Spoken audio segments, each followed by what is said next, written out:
Can you hear me? All right, all right. You'll regret this. Okay. Once again, I'm Bob Ward, Chair of the Travis County Historical Commission, and I appreciate everybody coming out. This is our first attempt to do an event, a public and community event, to just educate people, answer any questions that anybody has. This has been on our radar screen for actually a long time. We've been looking at San Bernard and the history that's behind San Bernard, and it's pretty remarkable. As probably already know, probably know better than I do, this was the premier street during the day for African Americans, and you had everything. You had dentists, you had like I said, it was a nice street. So we just thought that the importance of it, with the gentrification that's taking place over here, that we needed to preserve at least the history and anything we can get our hands on about this street. And after consultations with Emily Payne and some others, we decided to go for a National Register district to begin with, and because it does highlight and talk about, preserves the history of an area, but it's not super restrictive. And so we thought we'd go with it first and then see where else we might want to go from there. And now we're even thinking about maybe trying to incorporate it into maybe a multiple district. We'll see. But so like I said, after years of thinking about it, talking about it, we decided to finally pull the trigger, and we got a certified local government grant from the National Park Service to fund it. And we checked around, but everyone kept pointing at Hardy Heck and Moore. They have done a lot of work in this area, and they came on board. And then we talked with Ruby Orem, Dr. Orem with Texas State. She brought her students in. So between the two, with Hardy Heck and Moore's expertise on districts and historical research, and Dr. Orem's class, who have been incredible at doing deep dives into the individual properties, I think we're going to have a really, really nice district when we get through with all this. And with that, I'm going to pass it over to Emily, because she's the one who runs this show, really.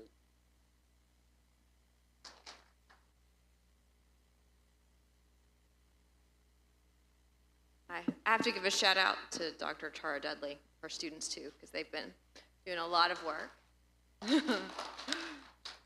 So just a little bit about what a National Register District is. I'll send this basic information out via email too, so you can have it in writing. So be sure to put your name and contact information on the sign-in sheet. So a National Register District is a district that is administered by the National Park Service. It's a federal district, and it's mostly honorific. It does come with some tax incentives that I can talk to you about individually. They are, if the owner chooses to do a major rehabilitation, and they're for income-producing properties. But it's not the same as a local historic district that is a zoning overlay that has teeth about how you can change your building. So it's an honorific district with some incentive-based preservation tools, but not zoning teeth. And we can talk to you more if you're an individual property owner. The timeline for the nomination is we're working on the first draft now. If you get us, we've got so much information, and the more we get today, we can kind of add it in, package up the first draft for delivery at the end of June, and then the second draft will be released for public review in the fall. Once the second draft is released, there will be an official public meeting that the Texas Historical Commission will administer, and an opportunity for public review and for you to send a letter of support or not support as a property owner. And then there will be a State Board of Review hearing in January 2026, and that's when the Texas State Board of Review will vote on the nomination. So hopefully soon after that, listed as an official National Register Historic District. Today, we have opportunities with students from Texas State and other community members to scan your documents if you have them. You have an oral history interview if you're interested. If you have memories about specific places of who lived where, you can put them on the map at the back and just ask questions and connect with your neighbors, and hopefully we can, when the official public meeting rolls around, it won't be a surprise to anyone. Everyone will know what's going on, and all the information that's available will be put in one place, including the information from the neighbors. So thanks so much for being here, and yeah.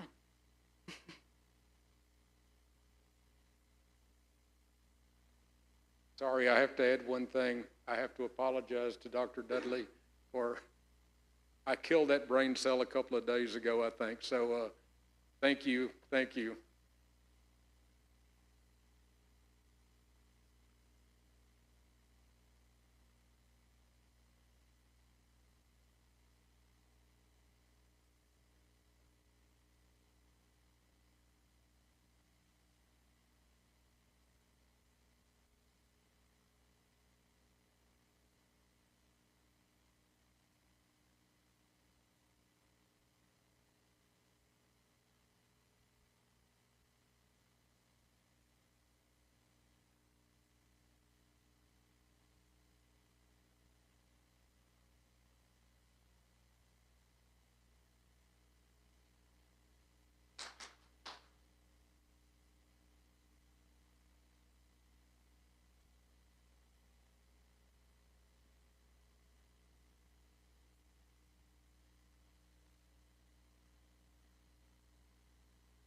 want to thank you.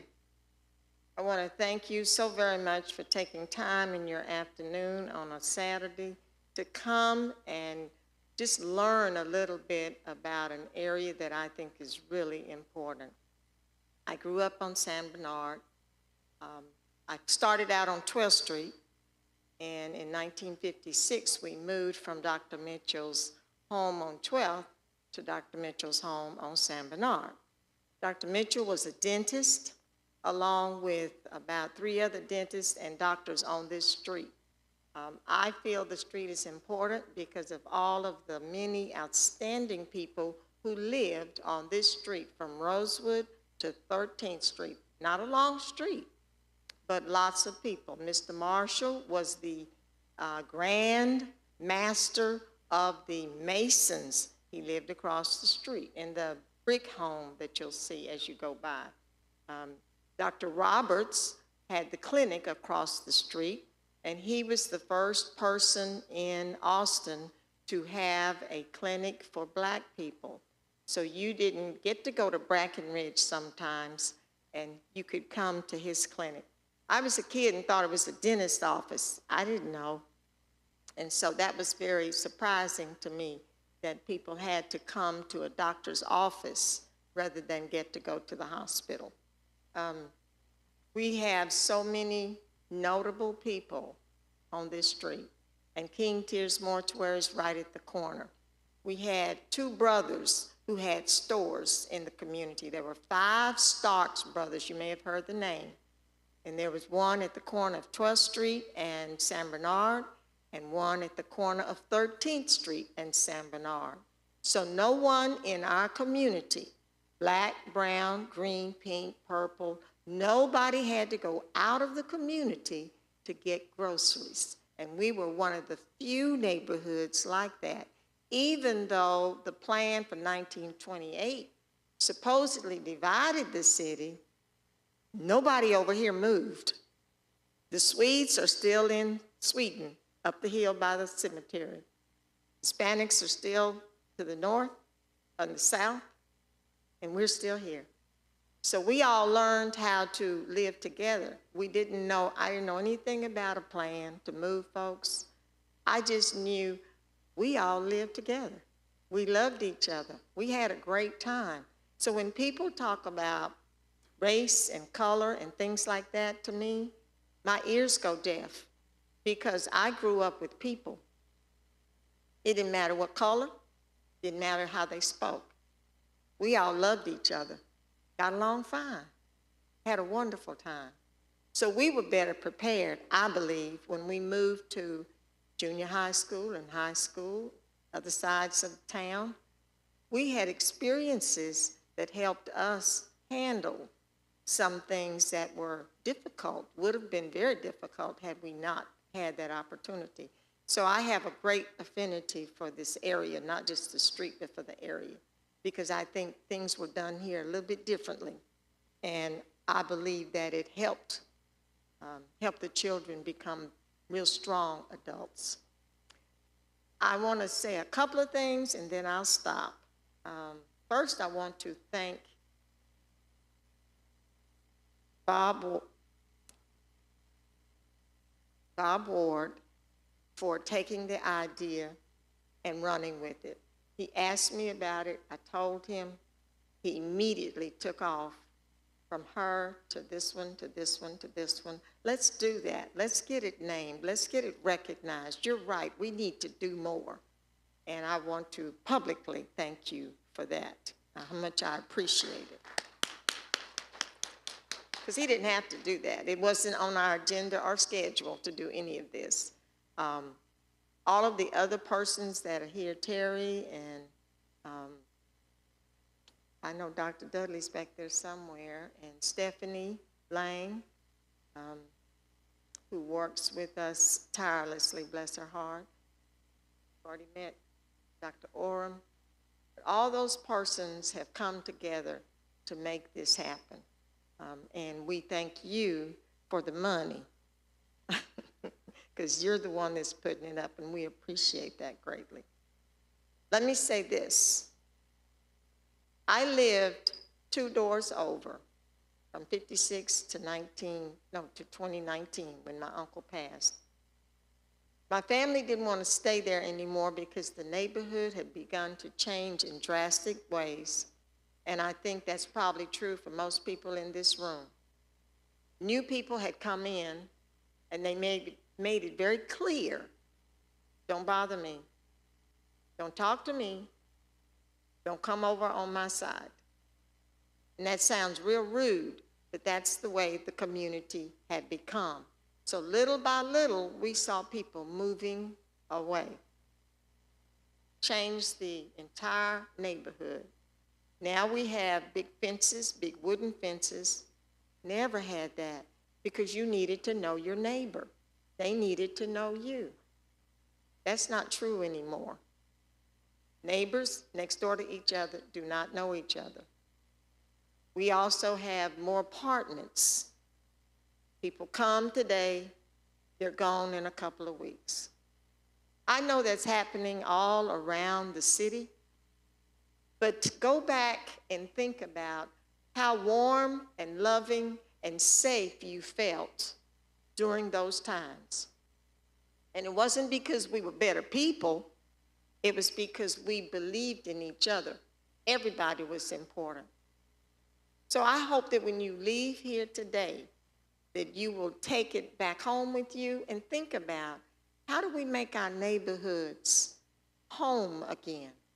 How do we help people understand we are supposed to be the ones who take care of each other, watch over one another, provide for each other? We can go back and do that. And I hope that something here you will see or learn or think about that will make you feel like we can go back home and make things better again. Thank you all for coming, and I do appreciate it so much.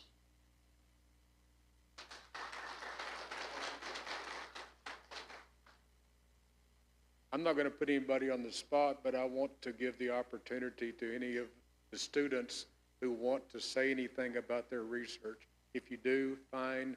If you don't, I understand, but I'm just giving you the opportunity.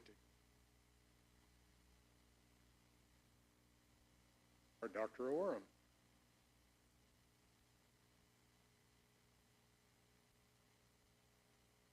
Am I in this one? Oh. Hi, everyone. I'm Ruby Oram. I teach at Texas State, and a few of my students are here. Wave if you're a student who worked on this districting project. Yay! The graduate students at Texas State and Dr. Dudley's students at UT Austin in the back who worked on this project last semester did incredible research. Some of the research from UT students has been displayed on, oh, that's me, on the projector throughout the afternoon. And the students at the graduate, or the research that the graduate students here did is in this handout that I only printed one copy of for today, which now seems like a mistake. But there is a copy of the research report here. It's a ton of research on the properties here and some thematic essays on the role of women on San Bernard, on the role of churches, community organizing. Please look at this. If you want a copy, I have my email on here and my card, and I can email you a copy. There may be, or there have been found a couple of factual errors in here. A lot of this research just done with what's available online. People that lived here or have experiences on San Bernard know more than, the internet often. So please let us know. But also talk to the grad students about their research if they don't want to come up here and talk about it themselves. They found some incredible stuff. One of the interesting insights I'll just share is that a lot of grad students found that there were a ton of single women property owners on this street from the turn of the century, a lot of widows that supported each other, taking in roomers and boarders that were also widows, which I think shows a lot about the community support in this neighborhood of people taking in others. And yeah, anyway, talk to the grad students if they don't want to come up here. That's it.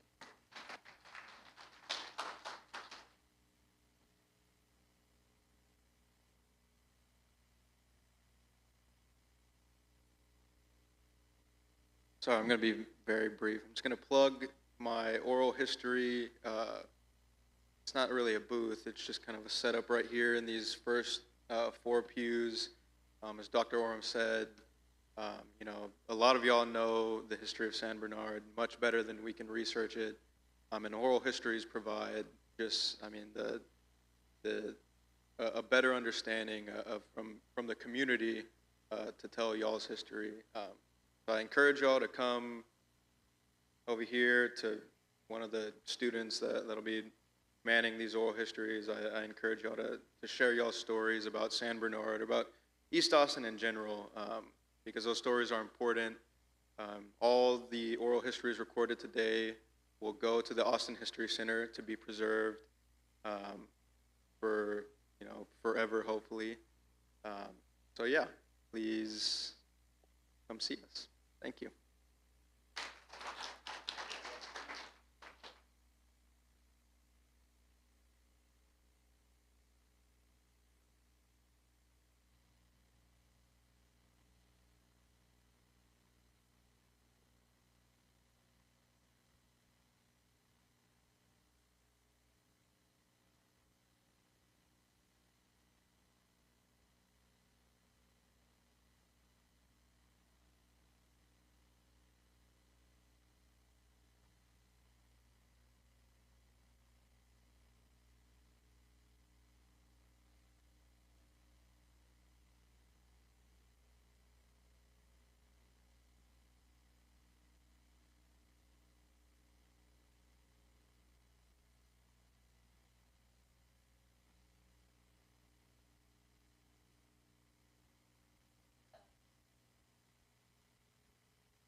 Maybe the last time you'll see me, hopefully. Anyway, I just want to let everybody know that we have these oral history workbooks that Harry Myers put together.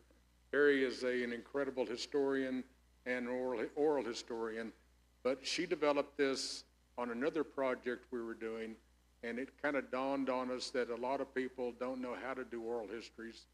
So if you're sitting around with grandma at the Thanksgiving dinner and you go, I need to ask her some questions. How do I ask? What do I ask? It's all in here.